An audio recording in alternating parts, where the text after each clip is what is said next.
জিবরাইল আলাইহিস সালাতু ওয়াস সালাম একদিন বললেন, এই পৃথিবীতে আকাশ থেকে কি পরিমাণে পানির ফোঁটা পড়ে আমি জিবরাইল আমিন সেটা লিখে রাখতে সক্ষম।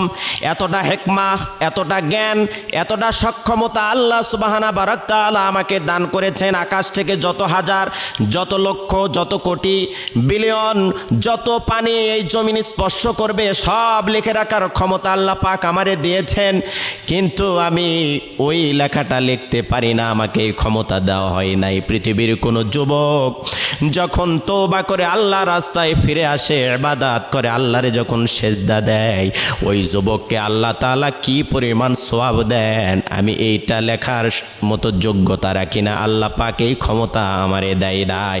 তাহলে একটা যুবক যখন সেজদায় লুটিয়ে পড়ে, একটা যুবক যখন তওবা করে আল্লাহ রাস্তায় ফিরে আসে, ইসলামের রাস্তায়, কোরআনের রাস্তায় ফিরে আসে, নিজের লাইফটাকে চেঞ্জ করে, পাপাচার থেকে ফিরে আসে, জান্নাতমুখী হয়, ভদ্র হয়, বিনয় হয়, আজান দিলে মসজিদে এসে সালাত আদায় করে। আল্লাহ রাসূল বলেছেন, কোনো মানুষের যদি ঘোড়া হারিয়ে যায় তাহলে দীর্ঘ বড় একটা শ্বাস নিয়ে গাছের নিচে দাঁড়িয়ে থাকে, হতাশার দৃষ্টিতে তাকিয়ে থাকে কখন ঘোড়াটা ফিরে আসবে। হঠাৎ করে যদি ঘোড়া চোখে পড়ে যায় যত বেশি খুশি হয়ে যায়।